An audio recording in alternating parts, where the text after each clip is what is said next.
This program was brought to you by Koller Institute of Venture at Tel Aviv University. So I'm going to give you a fairly long introduction because I'm an inventor, and almost everybody else here is an entrepreneur, and we have a totally different view of how things happen. And I'll talk about a little bit about myself, and then talk about how I think it should impact your business.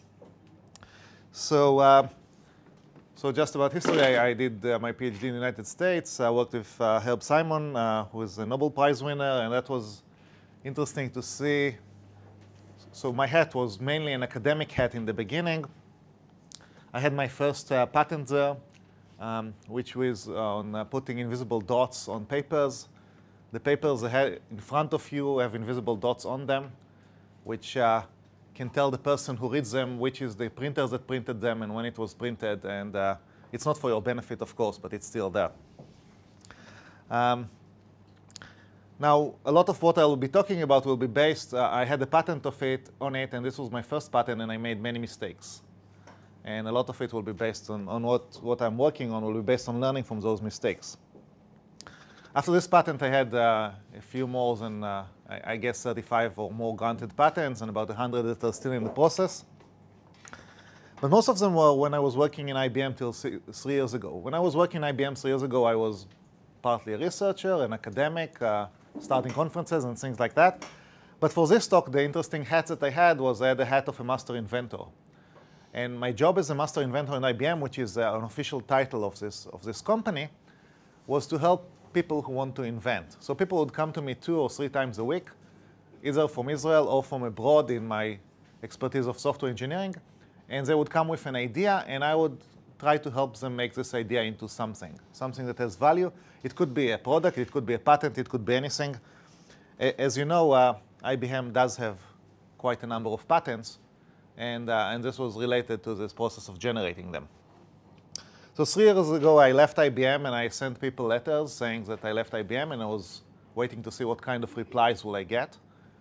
And I got one offer to be a full-time professor, but I live in the Galilee, which is way out, and the offership was in Switzerland, so I decided I want to stay in my country. But 5 other people asked me to invent something for them, which had nothing to do with anything I knew.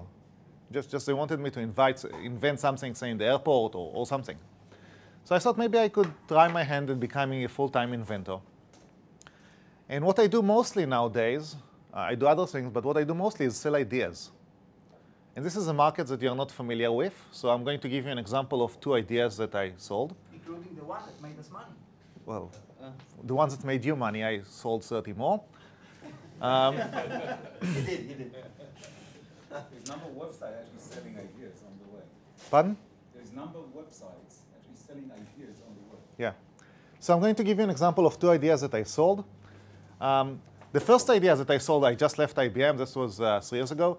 And I wanted to make an idea that IBM would have no claim whatsoever that it belongs into something that I did at work. And IBM claims that everything is related to IBM. So I thought, what is it that I do? Well, I have a number of hobbies. And one of them is I like to dance Argentine tango. And I thought, what can I do about Argentine tango that somebody would give me money about?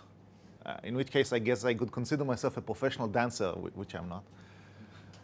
And I thought, what it is that I know when I dance, I know how to lead. This is what you do.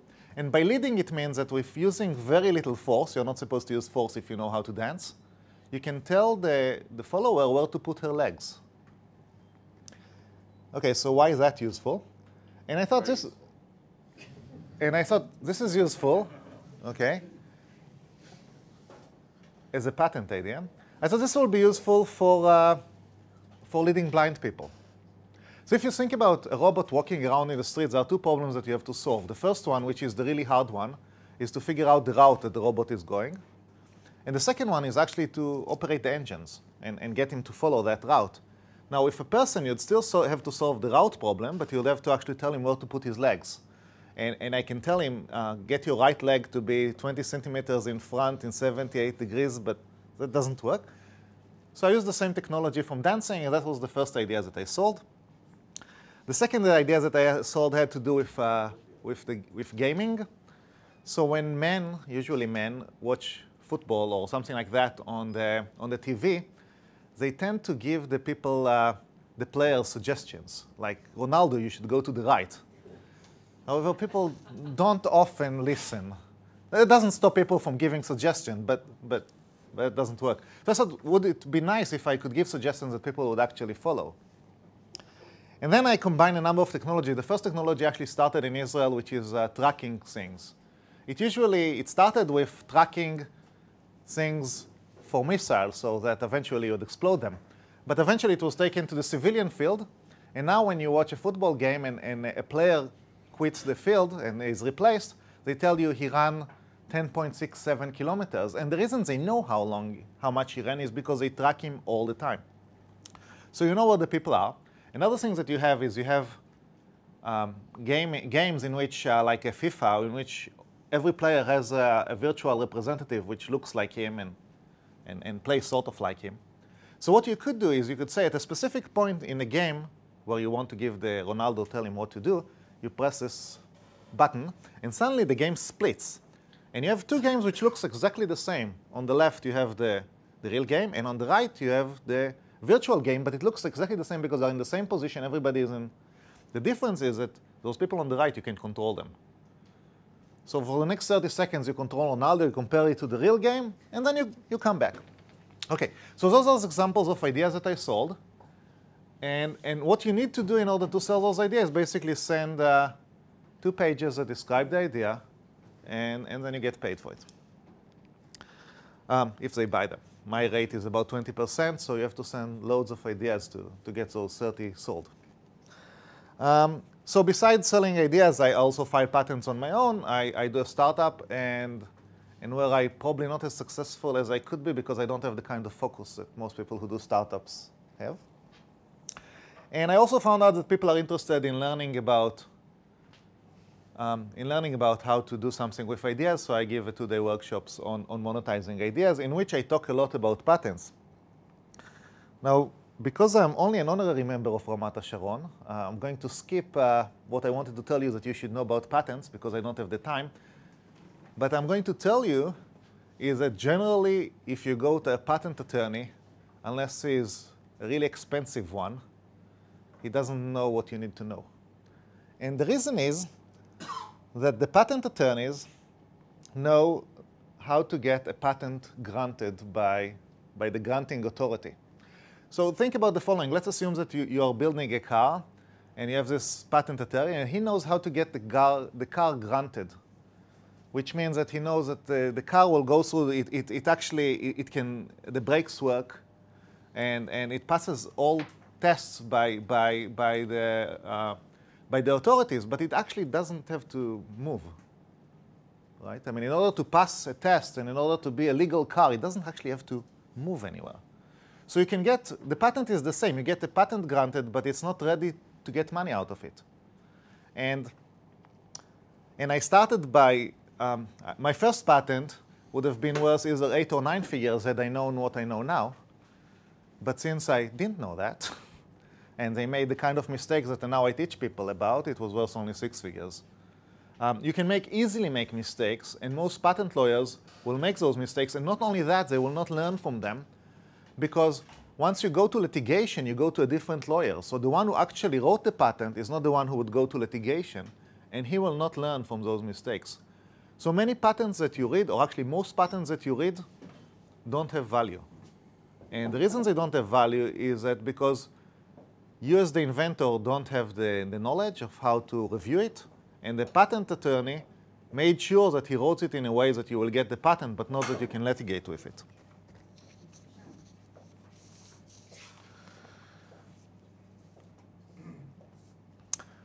Just one more comment on patents is that patents do come in families. And you should realize that you can get a lot more value out of a patent family. And if you don't know what I'm talking about, and you are going to invest in patent, find out. OK, so I just don't have the time to talk about it. That's not the focus. So you have an idea. What is it that you can do with an idea if you want to get value out of it? The most common thing to do with an idea is to forget it, right? and you didn't spend a lot of time on the idea, you didn't get a lot of value, this is what most of you would do. The second option is to try to sell the idea. There are actually two ways to go about it. One is the kind of things that I do, is to sell the idea to companies that buy ideas. So what do you need to do? You take the idea, assuming it can be patented, you write it out, that's a 2-page write-up of the idea, you send it to this company, and 3 months later they tell you whether they buy it or didn't buy it. If they buy it, you get maybe $10,000 or something like that, plus you get percentage of what they will get in the future. I can't tell you anything about those percentages. I'm in the business only 3 years, so they've not been granted yet, and I don't know anything about the percentage, but about the 10,000, I have a number of examples. Another option is to try to sell the idea to somebody who will find it useful. So for example, let's assume that you have an idea and you want to sell it to Intel because it's an idea that you think Intel will find immensely valuable. So the first thing that you do is you protect the idea, sort of protect the idea, because they will not sign an NDA. So you do something called a provisional patent. You protect the idea and you go talk to them. From my experience, it doesn't work. And the reason it didn't work for me, maybe others have other experience, is that usually they will have a procedure by which they can buy a patent, which you're going to get 4 years down the road, but they don't have a procedure for which to buy an idea. And I can tell you that I work in IBM, and if they don't have a procedure, it cannot be done. So you cannot sell them ideas. You can sell them patents. So the next option is to take your idea and make a patent out of it. And that will take you a lot more effort and a lot more money. So you should be willing to spend about $30,000 to $50,000 on it. Depends on how many markets it should be going to, maybe even more. And you have about 50% chance of actually getting a patent. And if you did get a patent, now there is a market, and you can sell them, and it's possible to do it. It's high risk because you are likely putting money in and getting nothing out. But there is possibility of actually getting a lot more than selling the idea. The last option, which is the one in which the patent will have the most value by far, I mean, with no comparison to any of the previous options, is to have the patent as part of the company. So a company with a patent that is useful to that company in the sense of either deterring the competition from getting into its market. We were talking about the values that Teva has. Without the patent, it would be like no value at all, right? Without the patent, it's a generic drug. So you need a patent, and the patent in the company is worth a lot more. And there are some interesting statistics about it. There is a paper called To Be Financed or Not, the role of patent for venture capital financing. And they showed that if you have a patent, I can give it to people later. If you have a patent, you are a lot more likely to get financed. You are likely to get financed sooner.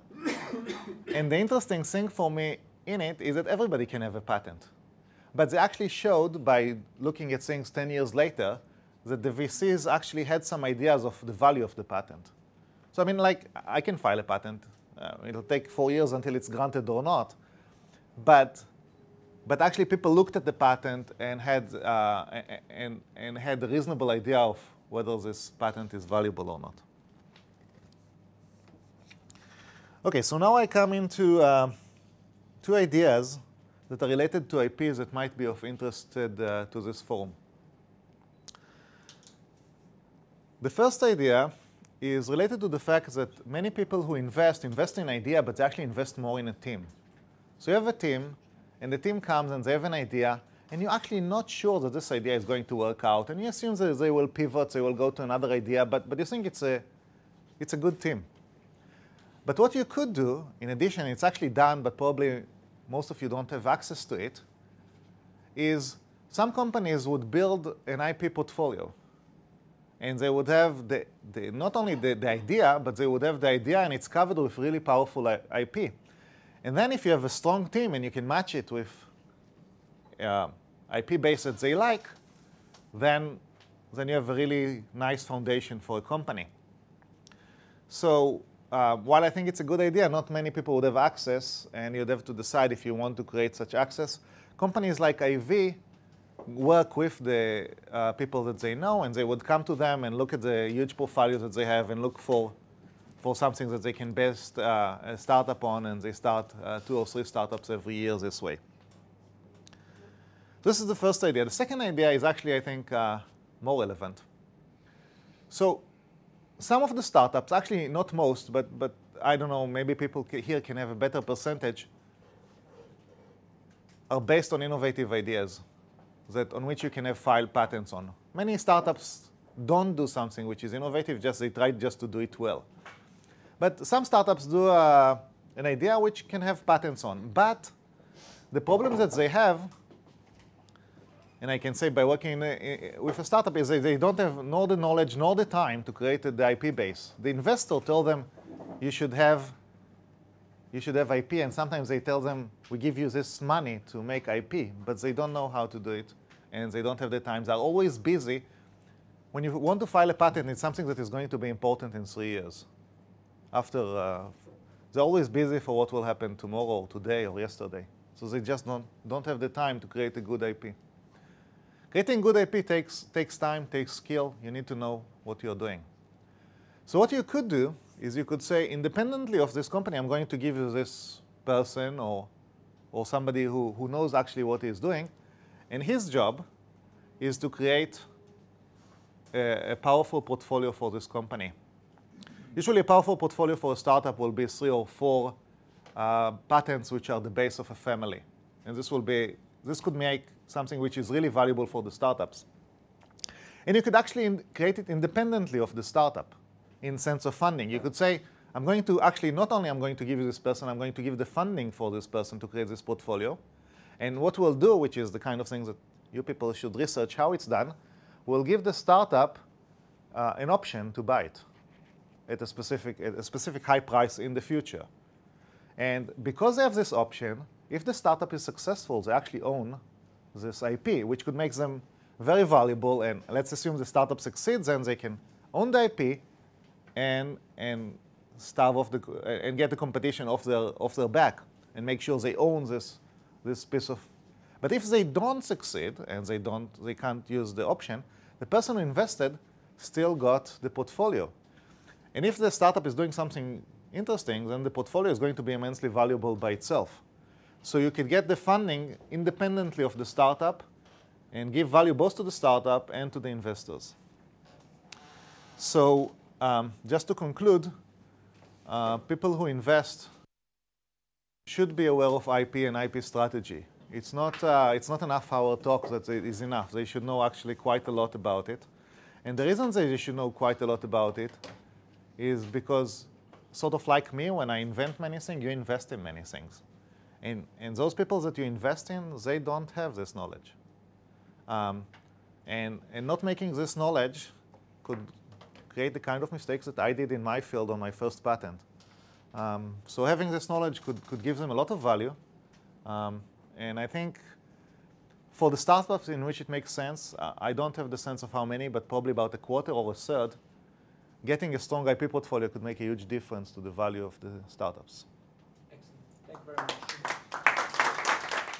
This program was brought to you by Koller Institute of Venture at Tel Aviv University.